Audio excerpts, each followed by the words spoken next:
السلام علیکم عزیز طالبات، امید ہے آپ سب لوگ خیریت سے ہوں گے۔ آج کا ہمارا لیکچر ہے برصغیر میں برطانوی نظام تعلیم کی خصوصیات۔ جیسا کہ ہمیں معلوم ہے کہ 1857 میں جنگ آزادی لڑی گئی۔ اس جنگ آزادی میں مسلمان مغلوب ہو گئے اور انگریز مکمل طور پر یہاں پر قابض ہو گئے۔ انگریزوں نے باقاعدہ طور پر یہاں اپنی حکومت کا آغاز کیا۔ جب انہوں نے یہاں پہ اپنی حکومت کا آغاز کیا تو یہاں پہ انہوں نے اپنا ہی ایک نظام تعلیم قائم کیا۔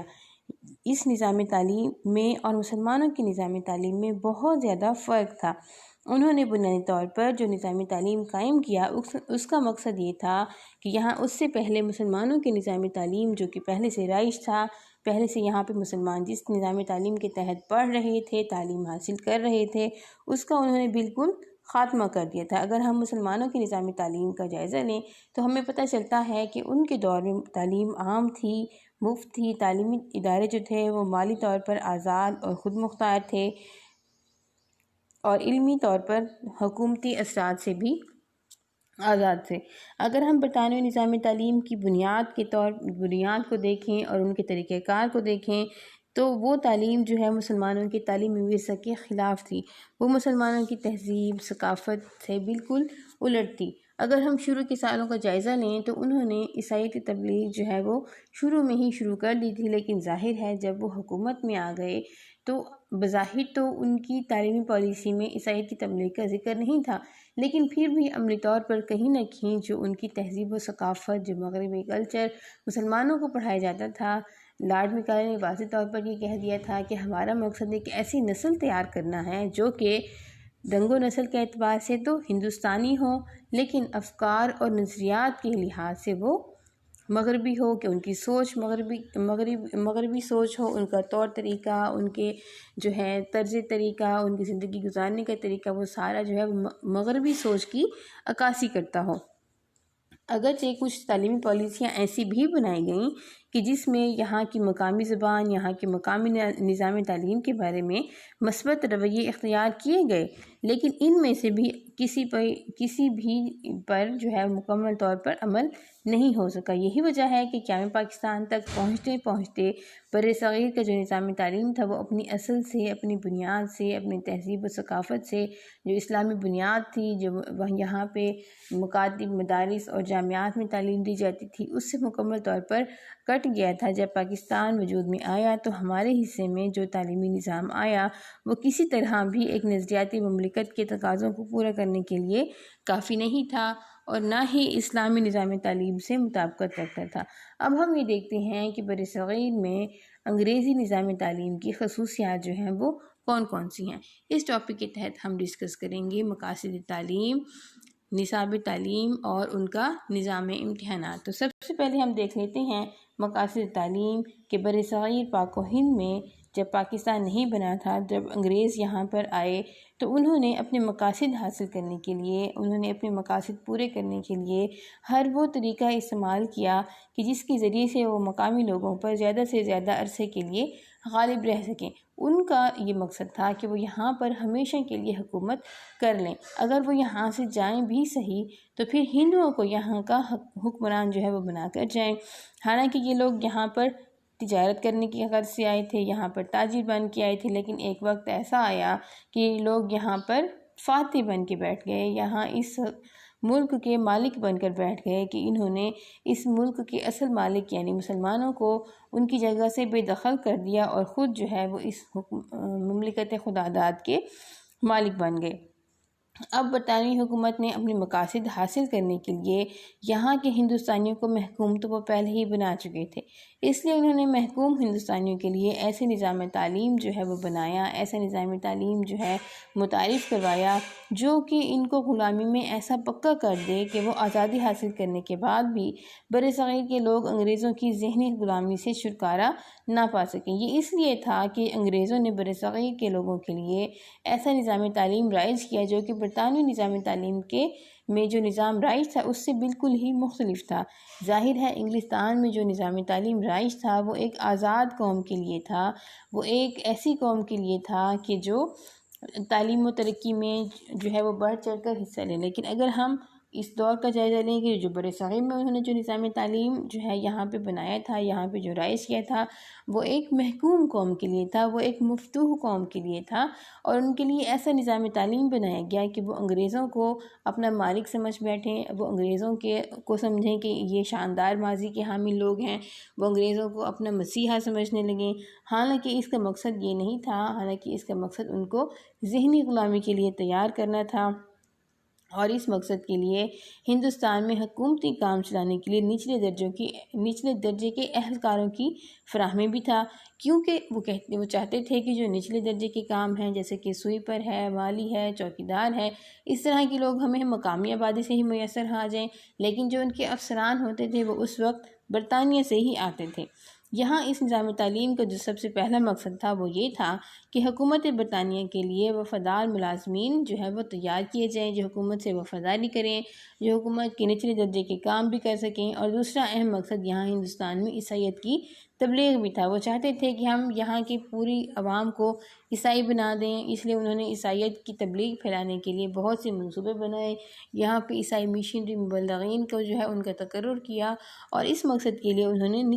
خاص طور پر نچلی ذات کے ہندوؤں کو بھی اپنا ہدف بنایا تھا، اپنا نشانہ بنایا تھا، کیونکہ وہ چاہتے تھے کہ یہاں کی جو مقامی آبادی ہے وہ ساری کی ساری عیسائی مذہب قبول کر لے، وہ عیسائیوں کو اپنا مسیحا سمجھنے لگ جائیں، عیسائی مذہب جو ہے وہ کلی طور پر اپنے آپ میں ضم کر لیں۔ اب ہم دیکھ لیتے ہیں کہ برطانوی نظام تعلیم کے مقاصد حاصل کرنے کے لیے ضروری تھا کہ انگریز برصغیر کے مقامی نظام تعلیم کو غیر مؤثر بناتے، کیونکہ ایک وقت تھا کہ وہ نظام تعلیم یعنی مسلمانوں کا نظام تعلیم اپنے عروج پر تھا۔ ہر مسجد جو ہے وہ مدرسے کے طور پر کام کرتی تھی، ہر 500 کی آبادی میں جو ہے مدرسہ موجود تھا، یہاں تعلیم عام اور مفت تھی، تمام لوگوں کو تعلیم کی سہولتیں جو ہیں وہ وافر مقدار میں مہیا تھیں۔ اس لیے انہوں نے ایسا نظام تعلیم جو ہے وہ بنایا جو کہ مسلمانوں کو ان کے تہذیب و ثقافت سے دور لے جائے، ان کے تہذیب و ثقافت سے جو ہے وہ ہٹا دے۔ اس لیے انہوں نے اس پرانے نظام تعلیم کو غیر مؤثر بنانے کے لیے بہت سے اقدامات کیے، کہ مثلا سرکاری زبان کی فارسی زبان کی سرکاری حیثیت ختم کر دی، مسلمانوں کے اوقاف کی جو آمدنی تھی اس کو ضبط کر لی، مسلمانوں کی زمینیں اور جائیدادیں بھی ضبط کر لی، مسلمانوں کو معاشرتی اور سیاسی لحاظ سے جو ہے انہوں نے پستی کی طرف دھکیل دیا تھا۔ انہوں نے یہ کہا تھا کہ ملازمتوں کے لیے حکومت کے منظور کردہ تعلیمی اداروں سے جو طلباء فارغ التحصیل ہوں گے، حکومت کے تعلیمی اداروں سے جو لوگ جو ہیں وہ سند یافتہ ہوں گے، حکومت کا متعین کردہ نصاب جو ہے وہ پڑھایا جائے گا، انگریزی زبان و ادب اور مغربی علوم و فنون کو فروغ دیا جائے گا۔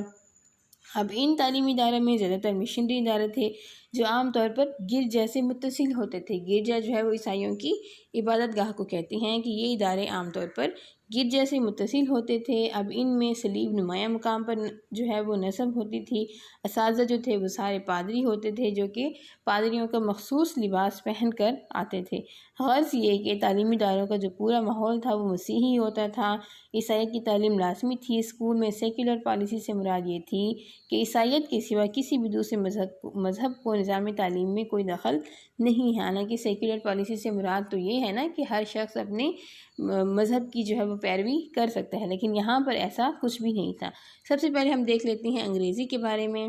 کہ برطانوی نظام تعلیم کے تحت ہندوستان کے تعلیمی اداروں میں جو نصاب پڑھایا جاتا تھا اس میں سب سے زیادہ توجہ انگریزی زبان کی تدریس پر دی جاتی تھی، گویا کہ سب سے اہمیت بھی انگریزی زبان کو ہی دی جاتی تھی۔ انگریزی زبان کو تیسری جماعت سے لے کر BA کی کلاس تک جو ہے وہ اس کو لازمی مضمون کی حیثیت سے پڑھایا جاتا تھا۔ سب سے زیادہ وقت بھی انگریزی کو پڑھانے کے لیے مخصوص کیا گیا تھا۔ انگریزی کے استاد کو جو ہے زیادہ مقام حاصل تھا، ملازمتیں بھی صرف انگریزی جاننے والوں کو ہی ملتی تھیں۔ یوں اگر ہم دیکھیں تو پورے تعلیمی ماحول پر انگریزی جو ہے وہ تمام ذہنوں پر مسلط کر دی گئی تھی۔ انگریزی زبان کو بہت زیادہ فوقیت دی گئی تھی، بہت زیادہ برتری دے دی گئی تھی، کہ انگریزی جو ہے وہ پورے نظام تعلیم پر مسلط ہو کر رہ گئی تھی۔ سرکاری زبان بھی انگریزی کو ہی مقرر کر دیا گیا تھا، اس لیے جو ہے وہ تمام عوام کے ذہن پر ہر وقت ہی انگریزی مسلط رہتی تھی۔ تاریخ کے مضمون کا اگر ہم حوالہ دیں تو مسلمانوں کی تاریخ کو جو ہے وہ مسخ کر کے پیش کیا جاتا تھا۔ مسلمانوں کے دور کی جو اچھی باتیں تھیں، جو اچھے حکمران تھے، ان کی اچھی باتوں کو بھی غلط انداز میں بیان کیا جاتا تھا، اور تاریخی واقعات کی تشریح انگریزوں کے نقطہ نظر سے کی جاتی تھی کہ انگریز جیسا چاہتے تھے ویسا ہی مسلمان حکمرانوں کو بنا کر پیش کیا جاتا تھا۔ یورپ اور خاص طور پر انگلستان کی تاریخ مسلمانوں کو ایسے پڑھائی جاتی تھی کہ اس تاریخ کو پڑھنے کے بعد طلبہ یہ سمجھیں کہ وہ خود جو ہے وہ کم تر ہیں اور انگریز جو ہیں وہ ان سے برتر ہیں، کہ وہ خود کا احساس کمتری کا شکار ہو جائیں اور انگریزوں کو اپنے سے برتر مان لیں اور انگریزوں کو ایک مہذب قوم تصور کریں۔ خاص طور پر ہندوؤں کو مسلمانوں سے متنفر کرنے کے لیے جو ہے تاریخی واقعات کو بھی بہت غلط انداز میں پیش کیا جاتا تھا، گویا کہ ساری مسلمانوں کی تاریخ جو ہے وہ اس کو مسخ کر کے پیش کیا جاتا تھا، اس کو غلط انداز میں پیش کیا جاتا تھا، اور انگریزوں کی تاریخ کو جو ہے وہ بڑے برتر انداز میں، بڑے اچھے انداز میں پیش کیا جاتا تھا کہ مسلمان جو ہے وہ انگریز قوم کو مہذب قوم سمجھ لیں اور اپنی تاریخ سے وہ لوگ متنفر ہو جائیں، کہ اپنے جو ان کے حکمران تھے، جو ان کے علماء تھے، ان سے وہ متنفر ہو جائیں، گویا کہ تاریخی واقعات کو غلط انداز میں مسلمان طلبہ کو پڑھایا جاتا تھا۔ اب ہم دیکھتے ہیں معاشیات کے بارے میں، کہ معاشیات جو ایک بہت ہی بامقصد اور عملی مضمون ہے، اس کو اس طرح سے ترتیب کیا گیا، اس کا نصاب اس طرح سے بنایا گیا، یا اس میں اس طرح کی نصابی سرگرمیاں جو ہیں وہ رکھی گئیں کہ اس کا مقصد صرف یہ ٹھہرا کہ جو ہے وہ طالب علم یا انسان جو ہے وہ ایک معاشی حیوان ہے، کہ صرف وہ جو ہے ہر وقت معاشی فائدے کے چکر میں پڑا رہے، معاشی فائدہ حاصل کرتا رہے، اس میں نہ کسی قسم کے حلال اور حرام کی تمیز ہے، نہ پھر اچھائی اور برائی کی تمیز ہے۔ اس کا مقصد صرف اور صرف کیا ہے کہ وہ ہر وقت ہی پیسہ کماتا رہے، اس لیے سود جو ہے وہ اس کو درست قرار دیا گیا۔ ذخیرہ اندوزی جو ہے وہ سارے کیا ہیں، پیسہ کمانے کے طریقے ہیں، اور اس میں اخلاقی لحاظ سے کسی قسم کی کوئی بھی برائی نہیں ہے۔ حالانکہ معاشیات کے نصاب جو ہے وہ اسلام کے لحاظ سے اگر ہم دیکھیں تو معاشیات کا نصاب جو ہے وہ بہت ہی بہتر ہے، کہ اس میں ہم حلال اور حرام کی تمیز کرتے ہیں، اس میں ہم اچھائی اور برائی کا خیال کرتے ہیں۔ کسب معاش کو جو ہے وہ، یا کسب معاش کرنے والا فرد جو ہے وہ ہم نے اس کو حبیب اللہ کہا کہ وہ اللہ تعالیٰ کا دوست ہے، کہ وہ حلال طریقے سے روزی کمائے، اپنے ہاتھ سے روزی کمائے، حلال اور حرام کا خیال رکھے۔ لیکن معاشیات کے مضمون میں بھی انسان کو انتہائی خود غرض دکھایا گیا کہ وہ ہر وقت مالی فائدہ حاصل کرنے کے لیے کوشش کرتا رہتا ہے، اور یہ اس طرح جو ہے معاشی تصور بھی اسلام کے سنہری تصورات کے بالکل خلاف تھا۔ اس کے بعد اگر ہم سیاسیات کے مضمون کا جائزہ لیں تو سیاسیات کے مضمون کے جو تصورات تھے وہ اسلامی نظام تعلیم کے، اسلامی نظام اقتدار کے تصورات کے بالکل خلاف تھے۔ جمہوریت کا مغربی تصور پیش کیا گیا تھا، جس میں اللہ تعالیٰ کی حاکمیت، اللہ تعالیٰ کے اقتدار اعلیٰ کی کوئی گنجائش نہیں تھی، عوام کو حاکمیت حاصل تھی۔ عوام کی حاکمیت کا تصور جو ہے وہ مسلمانوں کے ہاں سراسر بے دین تصور تھا، اس لیے نظام کو یہ حصہ بھی مغربی فکر کو فروغ دینے کا باعث تھا۔ حالانکہ مسلمانوں کے ہاں جو اقتدار کا تصور ہے وہ ایسا ہے کہ وہ شخص جو اسلامی نظام تعلیم یا اسلامی طور طریقوں کے مطابق پورا اترتا ہے، جو کہ اللہ تعالیٰ کی سب سے پہلے اللہ تعالیٰ کی حاکمیت کا اقرار کرتا ہے، اس شخص کو اقتدار اعلیٰ جو ہے وہ مانا جائے گا۔ جبکہ یہاں پہ جو ہے وہ ووٹ کا تصور تھا، کہ جمہوری تصور تھا کہ وہ فرد جو ہے ووٹ کا حقدار ہوگا جس کو کہ عوامی نمائندے جو ہے وہ منتخب کر لیں گے۔ اگلا مضمون ہے سائنس کا، کہ تعلیمی اداروں میں پڑھانے والی سائنس جو ہے اس کے نصاب میں نئی چیزوں کی تلاش کی صلاحیت طلبہ میں پیدا نہ ہوتی، وہ غور و فکر کی صلاحیت ان کے اندر جو ہے وہ پروان نہ چڑھتی تھی، وہ اس کے باوجود کائنات اور تخلیقی کائنات کے بارے میں شک و شبہ میں مبتلا ہو جاتے تھے۔ عربی، فارسی اور مذہب کو جو ہے نصاب سے بالکل نکال دیا گیا تھا، بالکل ختم کر دیا گیا تھا، عربی اور فارسی کی کوئی اہمیت نہ تھی۔ اردو کو بھی صرف پرائمری سطح تک جو ہے وہ نصاب میں شامل کر گیا تھا۔ اسی طرح اہل ہند کو ان کے تمدن سے، ان کے تہذیب و ثقافت سے جو ہے بالکل کاٹ دیا گیا تھا۔ حالانکہ سائنس جو ہے اس کا مقصد تو یہ ہے نا کہ ہم کائنات کے بارے میں غور و فکر کریں، کائنات کی چیزوں کو اپنے استعمال میں لائیں، کائنات کو مسخر کریں، اور اسلام بھی ہمیں یہی دعوت دیتا ہے کہ ہم کائنات کے بارے میں سوچیں، جانیں، سمجھیں اور نئی چیزوں کو تلاش میں لائیں۔ حالانکہ سائنس جو ہے وہ ایک مکمل مضمون ہے، اس لیے سائنس بھی جو ہے وہ کائنات اور تخلیقی کائنات کے بارے میں مسلمانوں کو شکوک و شبہات میں مبتلا کر دیتی تھی۔ اب ہم دیکھتے ہیں کہ برطانوی نظام تعلیم کی اگلی خصوصیت کیا ہے کہ نظام امتحانات ہیں۔ انگریزوں کے ہندوستان سے قبضے سے پہلے مسلمانوں کو جو نظام تعلیم رائج تھا، اس کا بنیادی مقصد جو تھا وہ تھا تعمیر کردار، سیرت و کردار کی تشکیل، اور ایسا نظام تھا جس میں استاد کو مرکزی حیثیت حاصل تھی۔ اب استاد جو ہے وہ طلبہ کے درمیان نہایت اعلیٰ اور بلند مقام حاصل رکھتا تھا۔ وہ طلبہ کے لیے ایک رول ماڈل تھا۔ وہ طلبہ کے سامنے علم اور کردار کا بہت اعلیٰ نمونہ پیش کرتا تھا، جس سے طلبہ کی علمی نشوونما، علم متوازن نشوونما ساتھ ساتھ ہونے کے اس کی کردار کی تشکیل اور تکمیل بھی ہوتی تھی۔ لیکن جب ہم انگریزوں کے نظام تعلیم کا جائزہ لیتے ہیں تو انہوں نے استاد کو ایک سرکاری ملازم بنا کر رکھ دیا گیا تھا۔ اس پر اتنا بھی اعتماد نہ کیا گیا کہ طالب علم کے اکتساب کا جو معیار مقرر کرتے وقت جو ہے وہ استاد کو مرکزی حیثیت دی جائے۔ اس کی بجائے حالانکہ مسلمانوں کے نظام امتحانات کا اگر ہم جائزہ لیں تو ان کے ہاں زبانی امتحانات آموختہ کا طریقہ جو ہے وہ رائج تھا، جبکہ انگریزوں کے نظام تعلیم کا اگر ہم جائزہ لیں تو انہوں نے تحریری امتحان کا ایک نظام رائج کیا تھا، جس میں آج بھی استاد کو کوئی حیثیت حاصل نہیں ہے۔ استاد کو یہ معلوم ہی نہیں ہوتا کہ وہ کس طالب علم کے کردار، کس طالب علم کے رویوں کے بارے میں جائزہ پیش کر رہا ہے۔ طالب علم کو تربیت اور کردار سے غرض ہی نہیں تھی، بلکہ اس کا مقصد کیا تھا کہ اس کا مقصد یہ تھا کہ وہ مخصوص نصاب جو کہ اس کو دیا گیا ہے، اس مخصوص نصاب کو وہ رٹا لگا لے، اس مخصوص نصاب کو یاد کر لے، اور یاد کرنے کے بعد جو ہے وہ اس میں کامیابی کے نمبر وہ حاصل کر لے۔ جو طلبہ پاس ہوتے تھے ان کی درجہ بندی اسی انداز میں ہوتی تھی کہ ان کو درجہ اول، درجہ دوم یا درجہ سوم جو ہے وہ دے دیا جاتا تھا۔ آہستہ آہستہ اس امتحان میں بدعنوانیوں کا عمل، کرپشن کا عمل، ناجائز ذرائع کا استعمال جو ہے وہ بڑھ گیا تھا۔ اب جس سے خرابی یہ ہوئی، اگر ہم دیکھیں کہ نصاب اور تدریس کا جو اصل مقصد ہے وہ صرف معلومات اور تصورات کو یاد کرنا ہی نہیں ہے، بلکہ اس کا اطلاق انہوں نے عملی اطلاق اپنے رویوں کی تشکیل میں کرنا ہے، جبکہ انگریزوں نے اس کے جانچ کا، اس کا امتحان لینے کا ایسا انتظام بنایا کہ جس کا اس سے کوئی تعلق ہی نہیں تھا، کہ انہوں نے رویوں کی تشکیل اور کردار کو بالکل ہی نصاب سے الگ کر دیا، بلکہ نصاب کا مقصد ہی یہ رہ گیا کہ نصاب میں جو کچھ دیا گیا ہے طالب علم اس کو رٹ لے، اس کو یاد کر لے اور پھر بعد میں اس کا امتحان دے دے۔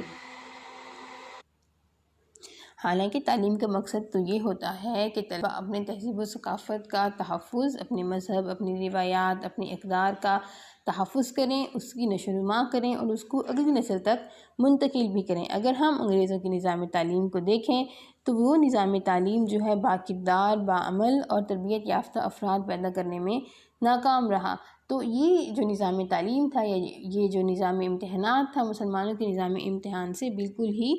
الٹ تھا، مسلمانوں کے نظام امتحانات سے بالکل ہی الگ تھا۔ تو انگریزوں نے بہت حد تک یہاں کے مسلمانوں کو ذہنی طور پر غلام بنایا، ان کی سوچ، ان کے فکر، ان کی جو ہے وہ ساری جو ہے انگریزی نظام تعلیم کے مطابق ہی تھی۔ تو آج کا لیکچر طالبات یہاں تک۔ آج ہم نے برصغیر میں برطانوی نظام تعلیم کی خصوصیات دیکھی، جس میں ہم نے مقاصد تعلیم، نصاب تعلیم اور نظام امتحانات ڈسکس کیا۔ امید ہے آپ سب لوگوں کو سمجھ میں آ گیا ہوگا۔ اوکے جی، اللہ حافظ، والسلام۔